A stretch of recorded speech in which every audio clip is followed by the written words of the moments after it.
Hoy día voy a continuar compartiendo contigo mi propuesta sobre desarrollo integral, pero ya en la segunda parte, sobre desarrollo integral familiar.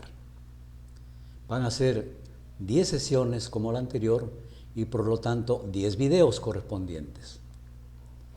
Bienvenido o bienvenida y gracias por tu compañía.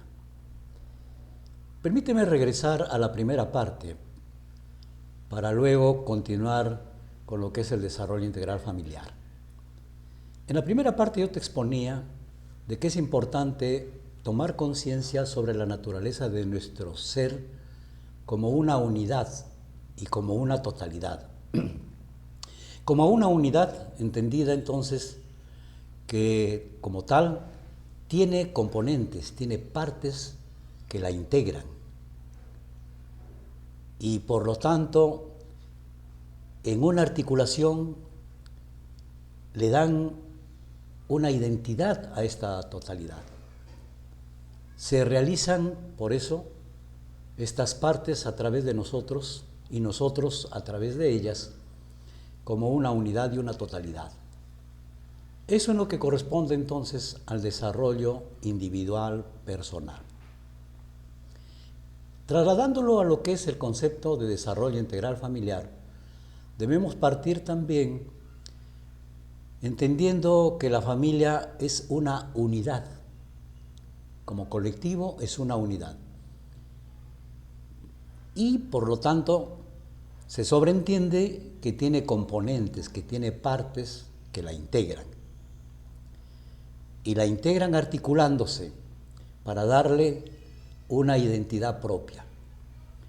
Por lo que podríamos decir que la familia tiene un yo consanguíneo, natural, y tiene también un ego, o sea, una personalidad que la identifica y que se ha construido en base a las influencias culturales, sociales, creencias, ideologías, etc. Es importante tener esta comparación porque es una comparación que nos va a ayudar a entender el desarrollo integral de la familia. Pero permíteme darte un concepto personal sobre lo que yo entiendo como familia, para este caso de mi explicación. En términos generales, hablamos de familia cuando hablamos del parentesco consanguíneo, o sea, somos familiares de sangre. Parentesco que viene de dos troncos, por decir así, el tronco de la madre y el tronco del padre. Y que a su vez esos troncos tienen un desarrollo genealógico muy extenso, muy amplio, cada uno. Entonces se juntan los dos para formar una nueva familia, pero trayendo de por sí esta herencia consanguínea, familiar, genealógica de ambos. Pero por razones de una mejor comprensión de mi propuesta, yo lo he reducido a algo que es para mí lo esencial, lo básico de la familia. Y a esto esencial, básico, yo lo llamo núcleo familiar.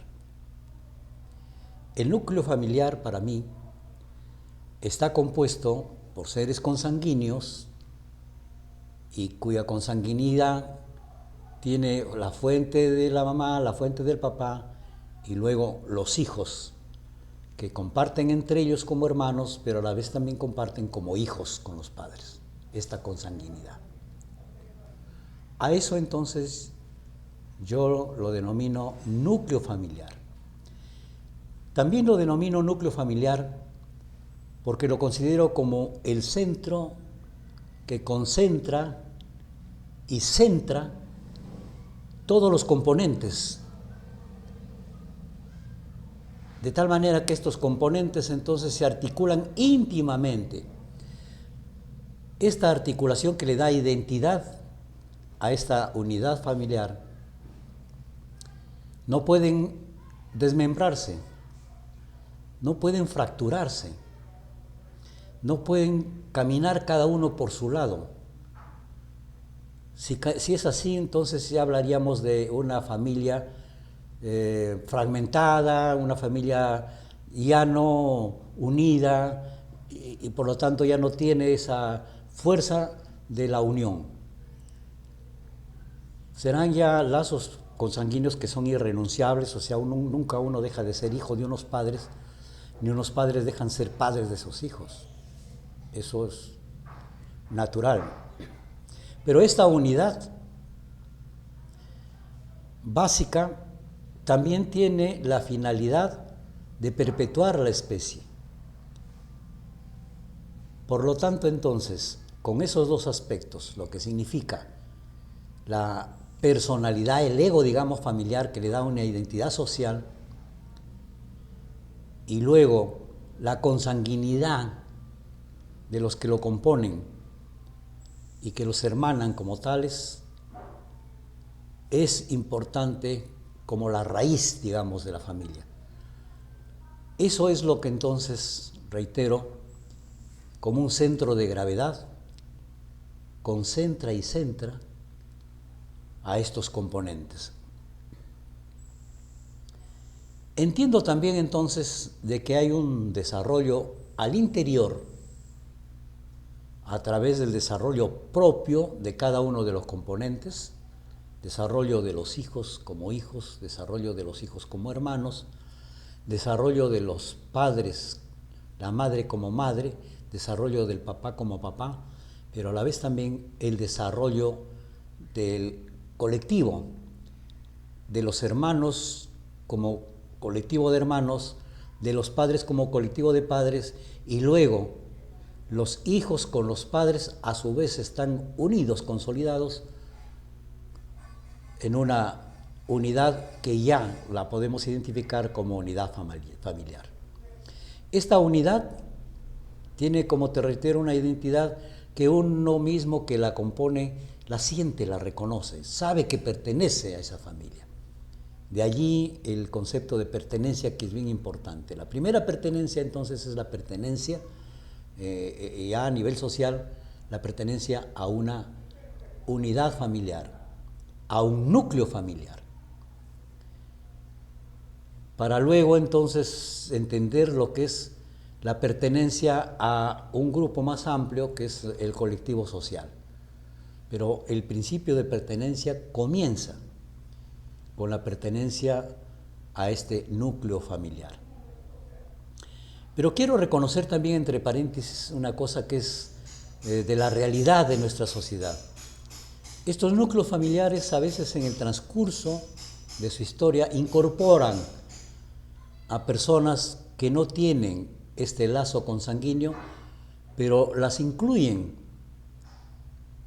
y esa pertenencia ya vendría a dar, digamos, una estructura un tanto diferente, pero igualmente sólida en la medida en que el que se incorpora entiende que se está incorporando a una familia que es una unidad. Por lo tanto, una unidad consanguínea en este caso, pero se uniría ya entendiendo la unidad de propósito como familia. Porque ese es otro asunto que hay que tomar en cuenta. La familia tiene un propósito como familia, y ese propósito, que es individualizado como familia, tiene que entender cada uno de los componentes, de los integrantes de esta familia. A veces se sobreentiende, pero este sobreentendimiento no garantiza el común acuerdo, la comunidad de ideas, de esfuerzos para cumplir este propósito. Yo recomiendo que dentro del núcleo familiar los componentes definan claramente el propósito de su comunidad familiar. Y hablo bien cuando digo comunidad, porque no es solamente unidad familiar, no es cuestión de contacto, como te expliqué en algún momento, no es cuestión de interacción, como te hablé en un momento, interdependencia, como te hablé en un momento, de complementación, que te hablé en algún momento, sino que y hay una común unión, una unión común, porque hay un objetivo, hay un propósito común. Eso hay que entenderlo entonces así, que la familia, reitero, es una unidad que tiene integrantes que la componen, pero estos integrantes es coherente con los propósitos, con los objetivos, con los fines que pueden proponerse de una manera consciente, pero también de una manera inconsciente.